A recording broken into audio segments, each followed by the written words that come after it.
गंगाजळी 10 दिवसीय उपासिका धम्मशिबिर उत्साहात संपन्न. उपासिकांनी मानले केंद्रीय शिक्षिका शशिकलाताई खैरनार यांचे आभार.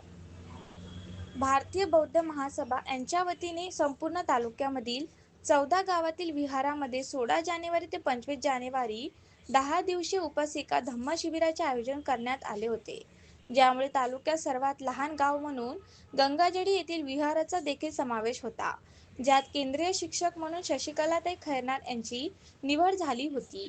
खरं तर गंगाजळी सारख्या लहान गावामध्ये 10 दिवसीय शिबिर होणे हे गावातील उपासक उपासिकेसाठी कौतुकाची बाब आहे. भारतीय बौद्ध महासभा पदाधिकारी धामणगाव रेल्वे यांनी गंगाजळी येथील नागरिकांवर दाखवलेला विश्वास पाहता गावातील नागरिकांनी सुद्धा संपूर्ण 10 दिवस शिबिराला उत्स्फूर्त प्रतिसाद दिला. गंगाजळी येथे शिबिराला लाभलेल्या केंद्रीय शिक्षिका शशिकलाताई खैरनार यांनी या 10 दिवसात तथागत गौतम बुद्ध, महामानव डॉ. बाबासाहेब आंबेडकर, माता रमाई, माता जिजाऊ, माता सावित्री यांच्या जीवनात घडलेल्या प्रसंगाविषयी सखोल असे ज्ञान प्रबोधन केले.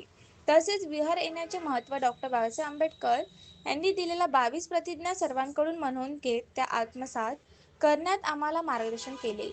सर्वात महत्त्वाचे म्हणजे मी सांगतो म्हणून तुम्ही ऐकू नका, तर तुम्ही प्रत्यक्षात त्या गोष्टीचा अनुभव घ्या आणि नंतरच त्याचे अनुकरण करा. म्हणजे आपल्याला आलेली प्रचितीच आपला अनुभव म्हणून आपल्या पाठीशी राहणार असल्याचे मत त्यांनी मांडले.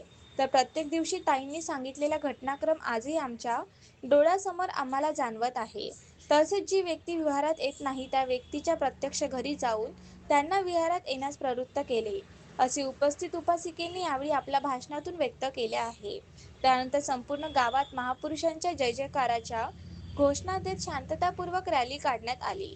या रॅलीत विशेष म्हणजे 85 वर्षाच्या आजी विमलाबाई माटे यांनी सुद्धा सहभाग दर्शविला. प्रत्येक उपासिकेने लहान मुलांनी 10 दिवसात आलेला अनुभव आपल्या मनोगतातून व्यक्त केला. यावेळी कार्यक्रमाच्या अध्यक्षस्थानी पोलीस पाटील भारतीताई नरेश गावंडे प्रामुख्याने उपस्थित होत्या. कार्यक्रम यशस्वी करण्याकरता विशेषतः महिला वर्गाने खूप मेहनत घेतली. यावेळी कार्यक्रमाचे सूत्रसंचालन मृणालिनी वानखडे तर आभार प्रदर्शन सूरज वानखडे यांनी केले.